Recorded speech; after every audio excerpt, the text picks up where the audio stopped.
Good morning, guys. I don't know if you can see me. My phone did not tell me whether my face is in the picture properly or not. Never mind. Today, I want to talk about a subject that is not so easy to talk about. But since we talk about God in my videos, I also have to talk about the other side. I'll talk about the devil today. My experiences with him, some experiences. Why is it important? Because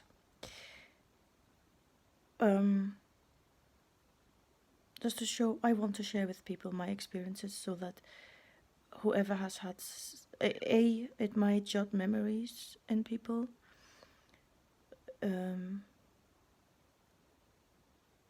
something similar may have happened to you, and B, also to show you that God is just so incredible, because both are real, but God is always the winner in the end if you let him. And the other thing is because even if people have met the Dark One, he puts devices into you that you forget, and it becomes normal to be under his influence. Anyways, so I start with when I was a little girl. See, the thing is, the Dark One does not come to you, but people think, oh, with a big contract and, like you see in some movies. No, it can be so sneaky. And especially when you are not taught about God, because even when we are little children and God is with us, when you don't name him or talk to him, or somebody encourages you to, he steps aside. When you choose, consciously or not, willingly or not, well, maybe there's kind of willingness in it as well, to go with the Dark One. So, as some people may know, who I was brought up in communist Germany, so people there were not, most of them were not religious, and definitely not my family. They were into all kinds of other things. So, me and my twin sister were in my grandma's house. And I remember the three of us were, just lounging around in my grandma's bedroom, and we were chatting, and suddenly, and that's the other thing, when you talk about the Dark One, especially when you name him by his name, starting with S, he listens, and he sees whether you can tap in and say hello. So, we were chatting away, and my sister suddenly said, "Grandma, is the devil real?" And my grandma said, "Nah, in the old days people used to believe in him, but he's not real, he doesn't exist." So the two of them left the room, went into the kitchen or whatever, and I quietly said to myself, or into the air, or to, "Devil, are you real?"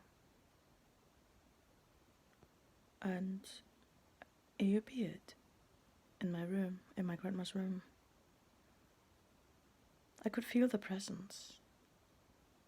It was kindly, but I could also feel, now I remember it, the foreboding, the sneakiness.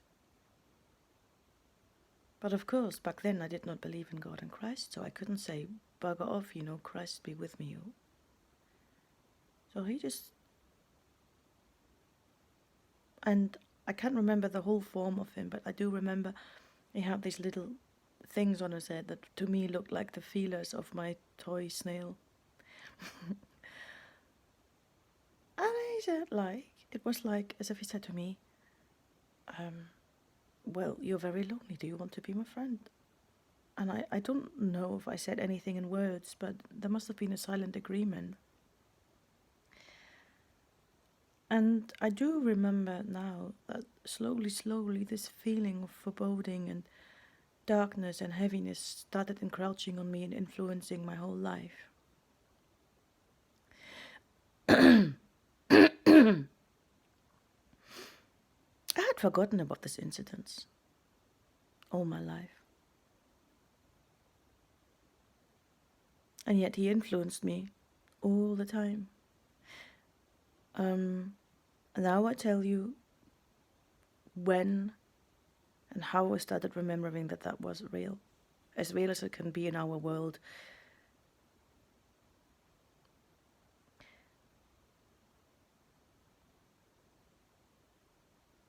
Some years ago, 3 years ago, Graham was still in Cyprus and I sat here. Yeah, and interesting because it was a very important changing point in my life. Like a crossroad moment that came about, or I was just about to approach. And I tell you, the Dark One will always try to find moments when to go for you.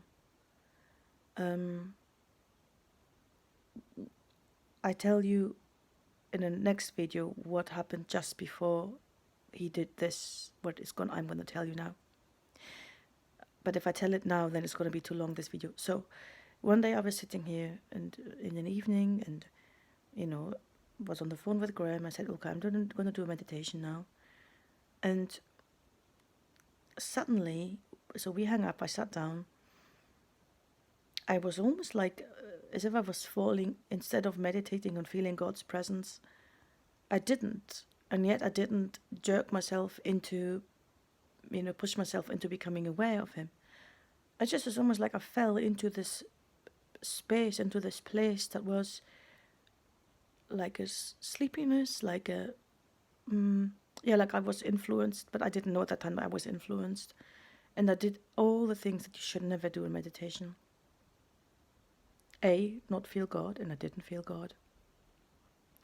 B, look into things that appear in your mind, like boxes and doors and tunnels, and I did exactly that. I don't know. I think it, as I said, I was influenced. And at some point in this, may I say, mental disaster,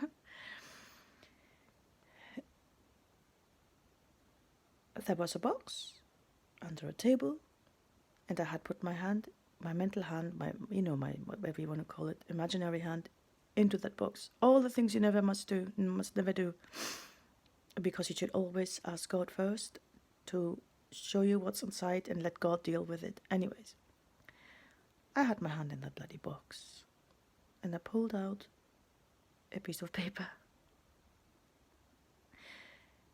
And the devil said to me, or the demon, maybe it wasn't him personally, this is a paper when you were about 5 years old and you signed this contract with me, and now you're going to read it out and we're going to destroy it. What a load of bullshit. If I had thought consciously, I would have realized this is rubbish. A, at the age of 5, I couldn't write. And B, anyway, why should I read out something and then destroy it? Of course, the devil will never destroy it. He will always renew it. And this piece of paper had almost like Braille on it. I could feel it. But the thing is as well, at the age of 5, I wasn't blind. I did not read Braille. You see all the deception? If I had thought clearly, I wouldn't have gone for that. But obviously, when you have these experiences, you're often under a influence. So I did whatever I did. I think in my mind I read it out, and I had no idea what he wanted to offer me. Graham knows, but I didn't really at that time. And I came out of that so-called meditation, and luckily I called Graham, or he called me. My phone was on. Sometimes I used to switch my phone off in the evenings when I wanted to go to sleep. Luckily I had the strong feeling, keep your bloody phone on. Graham called me, said, what have you done? I just had the strongest feeling ever to call you. Like Christ was in his room saying to Graham, save my daughter. And it was incredible. We sat down immediately, and I called for God's presence, for Christ's presence, and said, I renounce and refute and ask for you to destroy all vows, all promises, all contracts I have ever had with the devil, all oaths, now and in any lifetime. Graham said that there were even angels waiting already to save me.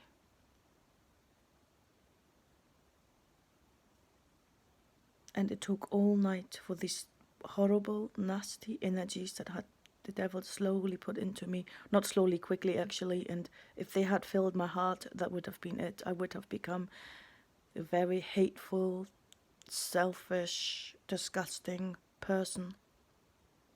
And my life would have changed probably overnight, the next few days. That's how quickly it can go when he takes a hold of you.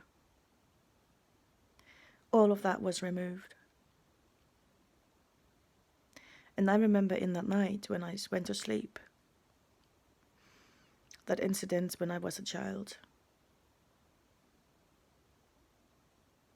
when I was a 5-year-old, 4-year-old girl, how he was in my grandma's room, and I thought, oh yeah, I remembered it, and I realized that was actually real, and he was just waiting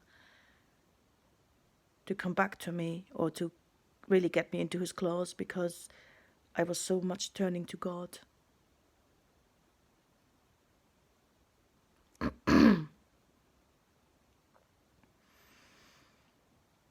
And so I spent all night with that cleansing with Christ.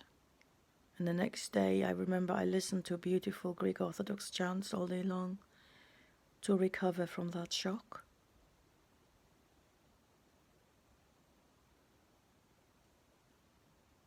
And even now, I'm still so grateful for Graham that he saved me with Christ. But also, I was told that this was meant to happen for me as a lesson. I could have stayed and not listened to Graham or called him, but luckily I did, and I so dearly wanted to listen to that yearning from my soul. My soul would have been lost otherwise. Yeah. So both sides are real. And the dark side is so sneaky that most people won't even recognize when it happens. How else one can get drawn to the dark side, I'll tell you in maybe my next video.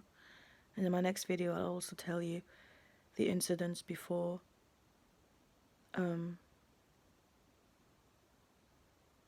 that what do you want to call it, event happened. There was a thing that led to that. This is my little story.